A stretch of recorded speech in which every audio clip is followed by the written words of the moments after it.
बिस्मिल्लाहिर्रहमानिर्रहीम। अस्सलाम वालेकुम स्टूडेंट्स, कैसे हैं? मैं उम्मीद करता हूं कि आप सब खैरियत से होंगे। स्टूडेंट्स, आज हम ट्रांजिटिव वर्ब और इनट्रांजिटिव वर्ब के बारे में पढ़ेंगे और पूरी कोशिश करेंगे समझने की कि ट्रांजिटिव वर्ब और इनट्रांजिटिव वर्ब क्या होते हैं, क्योंकि ये हमारे सिलेबस का भी हिस्सा है और अक्सर स्टूडेंट्स ट्रांजिटिव वर्ब और इनट्रांजिटिव वर्ब में फ़र्क ना समझ पाने की वजह से बहुत सारी दिक्कत का सामना करते हैं। हम कोशिश करेंगे कि ट्रांजिटिव वर्ब और इनट्रांजिटिव वर्ब को आसान तरीके से समझा जा सके। तो let's we start now. Transitive verb,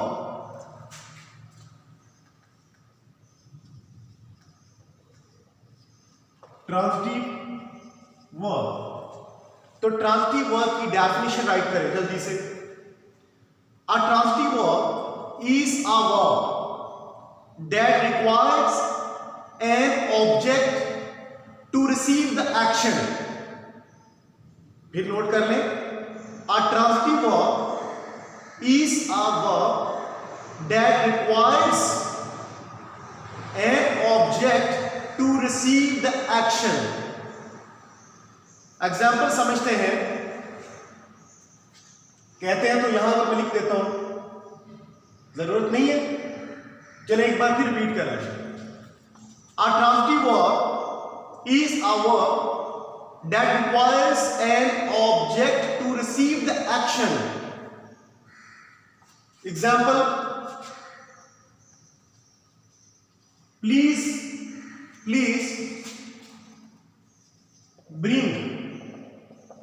question किया है प्लीज ब्रिंग, बराए मेहरबानी लाओ। अब सवाल ये पैदा हो रहा है क्या लाओ, क्या लाओ, क्योंकि यहां पर ब्रिंग जो है ये ट्रांजिटिव वर्ब है और ट्रांजिटिव वर्ब हमेशा वो होता है जिसको ऑब्जेक्ट की जरूरत होती है और बिना ऑब्जेक्ट के सेंस क्लियर नहीं होती, यानी सेंस क्लियर करने के लिए ऑब्जेक्ट शुड बी। अब यहां पर देखिए प्लीज ब्रिंग, बराए मेहरबानी लाओ। अब पता नहीं पानी मांगा है, चाय मांगी है, कॉपी मांगी है, पेन मांगा है, समझ नहीं आ रही है, कॉन्सेप्ट क्लियर नहीं हो पा रहा। तो अगर मैं ये कहूं कि please bring a glass of water. अब यहां पर देखें प्लीज ब्रिंग यानी बराए मेहरबानी लाओ, अ ग्लास ऑफ वाटर एक पानी का ग्लास। अब यहां पर देखें अ ग्लास ऑफ वाटर एक ऑब्जेक्ट है और इसका मतलब है कि ब्रिंग हमारा एक ट्रांजिटिव वर्ब है कि जब ये डिमांड कर रहा था ऑब्जेक्ट की, तो बिना ऑब्जेक्ट के हमारी सेंस क्लियर नहीं हो पा रही थी, तो हमने ट्रांजिटिव वर्ब को एक ऑब्जेक्ट दिया। नेक्स्ट एग्जांपल समझते हैं। मैं ये कहूं कि शी मेड, उसने बनाया, शी मेड उसने बनाया। अब उसने बनाया, क्या बनाया, बात क्लियर नहीं हो पा रही क्योंकि मेड भी एक ट्रांजिटिव वर्ब है। अब मैं अगर ये कहूं कि शी मेड अ केक यानी उसने केक बनाया, तो इसका मतलब है कि मेड हमारे ट्रांजिटिव वर्ब है।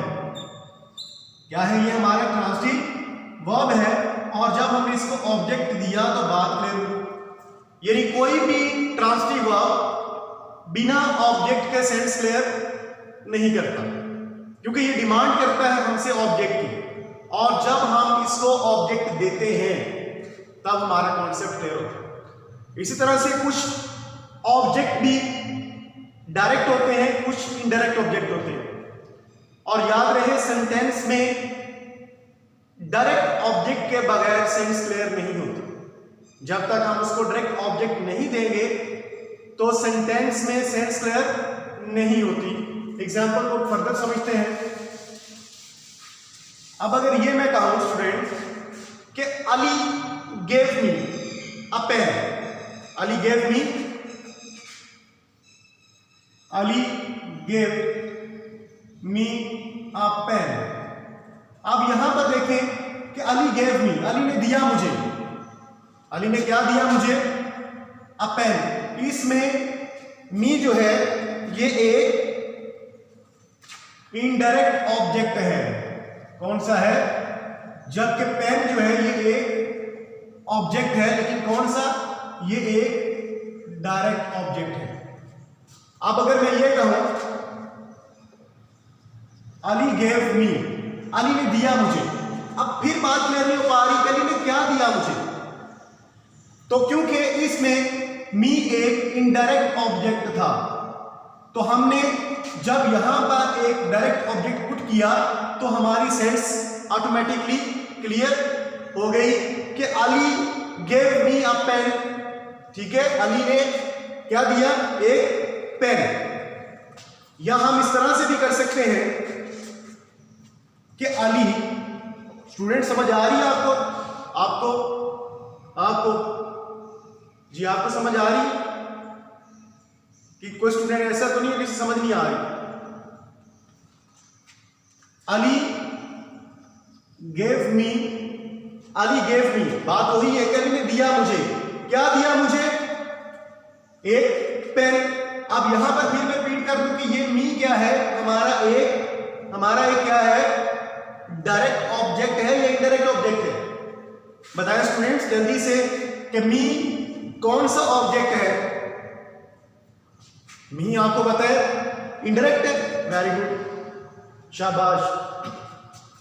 अब इसकी एग्जांपल को इस तरह से हम समझने की कोशिश करते हैं कि Ali gave a pen to me. अब यहां पर देखिए अली गेव अ पेन, यानी अली ने दिया एक पेन, किसको? To me. अब यहां पर ये हमारा डायरेक्ट ऑब्जेक्ट है और मी हमारा क्या है? Indirect object. तो याद रहे स्टूडेंट्स कि बिना डायरेक्ट ऑब्जेक्ट के सेंस क्लियर नहीं होती। अब कुछ ऐसे ट्रांसिटिव वर्ब हैं जो हम डेली यूज करते हैं और वो हमारे ट्रांसिटिव वर्ब हैं, उनको आप राइट कीजिए। बल्कि राइट नहीं, आपने खुद राइट करने हैं, मैंने लिखवाने हैं। जैसे आप कागज कलम जल्दी से पकड़िए और लिखना शुरू करें। ब्रिंग एक ट्रांसिटिव वर्ब है, कैन एक ट्रांसिटिव वर्ब है, कैरी एक ट्रांसिटिव वर्ब है, क्लीन एक ट्रांसिटिव वर्ब है, गिव एक ट्रांसिटिव वर्ब है, हीट एक ट्रांसिटिव वर्ब है, मेक एक ट्रांसिटिव वर्ब है, take is also the transitive verb. इस तरह से बहुत से ट्रांसिटिव वर्ब हैं। यानी रिपीट कर देता हूं, bring, can, carry, claim, give, hit, make और take is also transitive verb. अब इसी तरह से स्टूडेंट्स हम बात करते हैं कुछ इनट्रांसिटिव वर्ब के बारे में। लेकिन इनट्रांसिटिव वर्ब की डेफिनेशन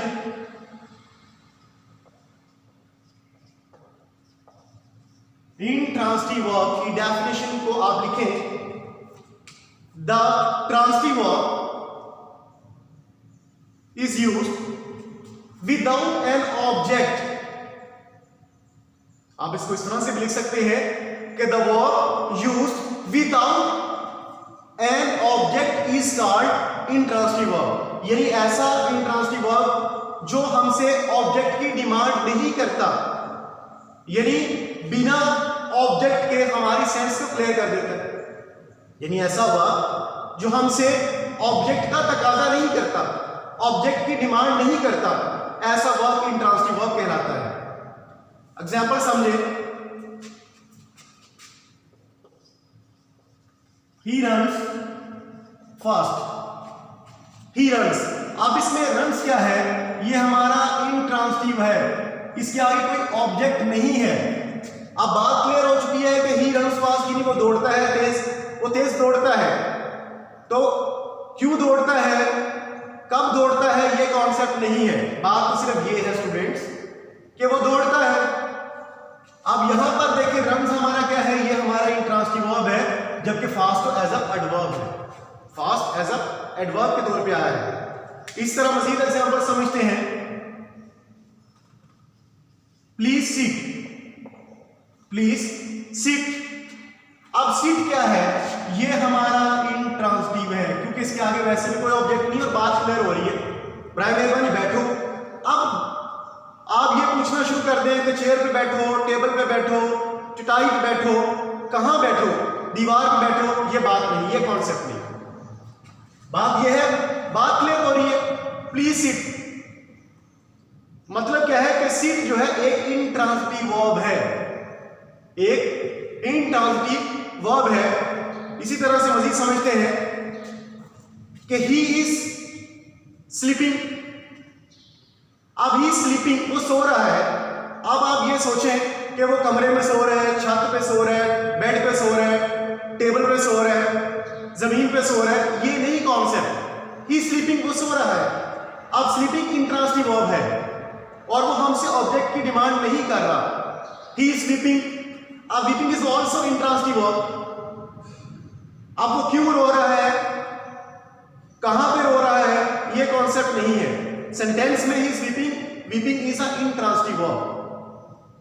इसी तरह स्टूडेंट्स,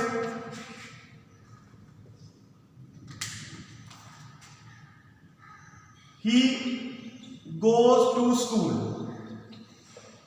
अब यहां पर स्टूडेंट्स गोज जो है ये हमारा कौन सा वर्ब है, ये हमारा इंट्रांजिटिव वर्ब है। कौन सा वर्ब है, इंट्रांजिटिव वर्ब है। और यहां पर देखें आगे टू स्कूल, ये कंप्लीमेंट है। जब ऑब्जेक्ट से पीछे टू का इस्तेमाल किया जाता है, यानी टू प्लस ऑब्जेक्ट यानी नाउन, तो ये वैसे इंफिनिटिव बनता है, लेकिन टू स्कूल जो है ये कंप्लीमेंट है। To school. और मैं इंफिनिटिव की आपको थोड़ी सी बात बता दूं, यहां पर मैंने बात शुरू की है इंफिनिटिव के हवाले से। तो इंफिनिटिव हमेशा वो होता है कि टू प्लस V1 होगा तो नाउन बनेगा, तो ये नाउन इंफिनिटिव नाउन कहलाएगा। तो यहां पर टू के आगे ऑब्जेक्ट है, लिहाजा ये इंफिनिटिव भी नहीं है, तो ये कंप्लीमेंट है। इंफिनिटिव होने के लिए टू प्लस V1 होना जरूरी है। यानी आप ये मिस्टेक करें कि अक्सर स्टूडेंट्स कहते हैं कि ये देखा तो कह दिया कि टू है तो इसका मतलब है ये क्या है, ये इंफिनिटिव है। लेकिन स्टूडेंट्स इंफिनिटिव होने के लिए टू प्लस V1 होना जरूरी है। यानी टू के बाद जैसे टू स्पेंड, तो टू परचेज, इस तरह से टू के बाद V1 होगा तो वो इंफिनिटिव होगा। और टू के बाद अगर कोई ऑब्जेक्ट आता है तो वो इंफिनिटिव नहीं है, वो कंप्लीमेंट है। अब यहां पर देखें ही गोज टू स्कूल, वो स्कूल जाता है, तो इसमें गोज क्या है, वो इंट्रांजिटिव है। और टू स्कूल यहां पर कंप्लीमेंट है। क्या है स्टूडेंट्स, कंप्लीमेंट। अब कुछ इसकी एग्जांपल्स भी लिखे इंट्रांजिटिव की, कि वो कौन से ऐसे वर्ड्स हैं जिनको हम इस्तेमाल करते हैं इंट्रांजिटिव वर्ड्स के तौर पे। तो राइट कीजिए जल्दी से। First of all, run, go, come, sit, die, love, live, sleep, stand, cry, etcetera. ये वो अल्फाज हैं जिनको हम इंट्रांजिटिव वर्ब के तौर पर इस्तेमाल करते हैं। तो इसके आगे चलते हैं स्टूडेंट्स और समझते हैं कुछ फर्दर। लेकिन एक बड़ी अहम बात नोट, बहुत से वर्ड्स ऐसे भी होते हैं जो ट्रांजिटिव भी हो सकते हैं और इनट्रांजिटिव भी हो सकते हैं, डिपेंडिंग ऑन द सिचुएशन। जब उनके बाद कोई डायरेक्ट ऑब्जेक्ट होता है, जब उनके बाद कोई भी डायरेक्ट ऑब्जेक्ट होता है, तब वो ट्रांजिटिव वर्ब कहलाते हैं। और जब उनके बाद कोई भी डायरेक्ट ऑब्जेक्ट नहीं होता, तब वो इनट्रांजिटिव वर्ब कहलाते हैं। फिर सुन ले, रिपीट कर देता हूं इसी सेंटेंस को, कि जब उनके बाद कोई भी डायरेक्ट ऑब्जेक्ट होता है तो वो ट्रांजिटिव वर्ब कहलाते हैं, और जब उनके बाद कोई डायरेक्ट ऑब्जेक्ट नहीं होता तो वो इनट्रांजिटिव वर्ब कहलाते हैं। लेकिन सेंस क्लियर होना चाहिए। सब सेंस ही की तो बात है, तो सेंस का क्लियर होना जरूरी है। एग्जाम्पल को समझते हैं।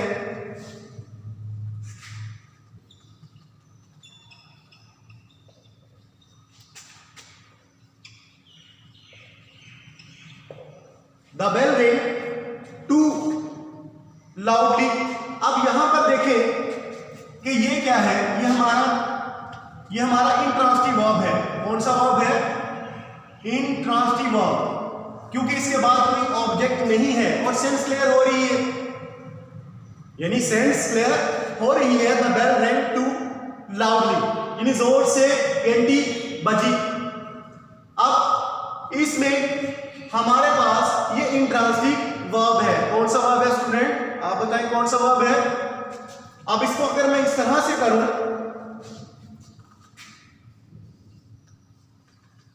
The peon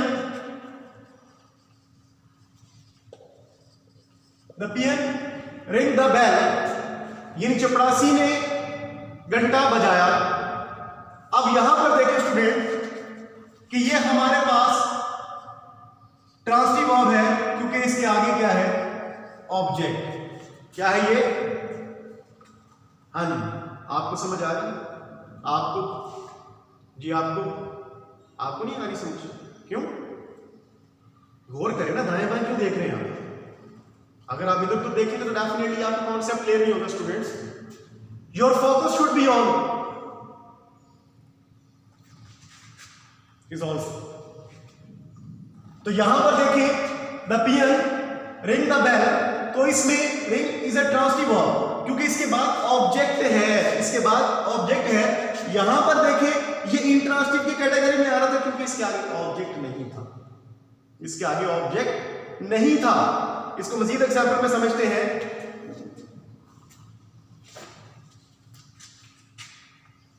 Ali speaks, Ali speaks क्या? The truth. आप स्टूडेंट यहां पे समझे, अली स्पीक्स द ट्रूथ, तो इसका मतलब है कि ये हमारा ट्रांसिटिव है या इंट्रांसिटिव है? बता दें जल्दी से, जल्दी बताएंगे, जल्दी क्विकली। स्पीक हमारा स्टूडेंट ट्रांसिटिव वर्ब है, क्योंकि ये हमारा एक ऑब्जेक्ट है यहां पर, द ट्रूथ। द ट्रूथ हमारे पास क्या है? एक ऑब्जेक्ट है। लेकिन स्पीक्स हमारे पास क्या है? ये हमारे पास ट्रांसिटिव वर्ब है। समझ आ रही है बात की? एग्जाम्पल को समझते हैं कि अली ब्रोक। अब बात भी वही है, अली ब्रोक। लग तो रहा है कि अली टूटा है। अली ब्रोक, अगर मैं ये कहूं Ali broke the glass, Ali broke the glass, तो इसका मतलब क्या है कि यहां पर ब्रोक क्या है स्टूडेंट? यहां पर स्टूडेंट्स ब्रोक जो है ये कौन सा वर्ब है? कौन सा वर्ब है? ये यहां पर concept transitive verb. Very good, concept clear हो रहा है आपका, क्योंकि इसके बाद आगे द ग्लास जो है ये हमारे पास क्या है? ये हमारे पास ऑब्जेक्ट है। क्या है? ये हमारे पास ऑब्जेक्ट है। इसी तरह से स्टूडेंट्स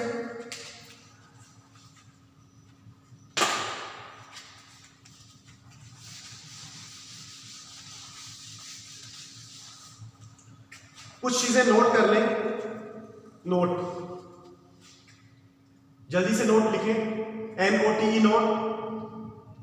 ईट, बीट, रीड, प्ले, एटसेट्रा। ये ट्रांसिटिव भी हो सकते हैं और इंट्रांसिटिव भी हो सकते हैं। या ट्रांसिटिव भी हो सकते हैं और क्या हो सकते हैं? इंट्रांसिटिव भी हो सकते हैं, लेकिन डिपेंडिंग ऑन द सिचुएशन। जैसे मैं ये कहूं he is playing, he is playing. अब इसमें प्लेइंग जो है ये इंट्रांसिटिव वर्ब है, क्योंकि इसके आगे कोई ऑब्जेक्ट नहीं है। अगर मैं इस तरह से कहूं कि he is playing in the field, तो यहां भी ये प्लेइंग क्या है? इंट्रांसिटिव वर्ब है, क्योंकि इन द फील्ड यानी मैदान में, यानी वो खेल रहा है मैदान में, तो इन द फील्ड जो है ये ऑब्जेक्ट नहीं है। अब मैं अगर इसको इस तरह से करूं कि ही इज प्लेइंग फुटबॉल, अब यहां पर प्लेइंग क्या है? ये ट्रांसिटिव वर्ब है, क्योंकि इसके बाद football is a object. Football क्या है? एक ऑब्जेक्ट है स्टूडेंट। क्लियर हो रही है ना बात? कि कुछ अल्फाज ट्रांसिटिव भी हो सकते हैं और इंट्रांसिटिव भी हो सकते हैं। एग्जाम्पल, आई ईट। अब ईट यहां पर क्या है? ईट यहां पर इंट्रांसिटिव वर्ब है क्योंकि इसके आगे कोई ऑब्जेक्ट नहीं है। लेकिन अगर मैं ये कहूं आई ईट राइस, अब राइस जो है यहां पर आप देखिए, राइस जो है ये क्या है कि ईट यहां पर ट्रांसिटिव है और इसके आगे rice is a object. She reads, वो पढ़ती है। अब रीड्स क्या है? एक इंट्रांसिटिव है क्योंकि इसके आगे कोई ऑब्जेक्ट नहीं है। तो शी रीड्स अ बुक, तो इसका मतलब क्या है कि रीड्स आप एक ट्रांसिटिव वर्ब है और इसके बाद क्योंकि एक ऑब्जेक्ट पड़ा हुआ है। समझ आ रही है ना कॉन्सेप्ट की? मैं एक कॉमन एरर आपको करवाता हूं, अभी पता चल जाता है आपकी सेंस कितनी हद तक कितनी क्लियर होगी। ये कॉमन एरर जो आपने ब्लंडर्स करते हैं मुझे पता है। The thief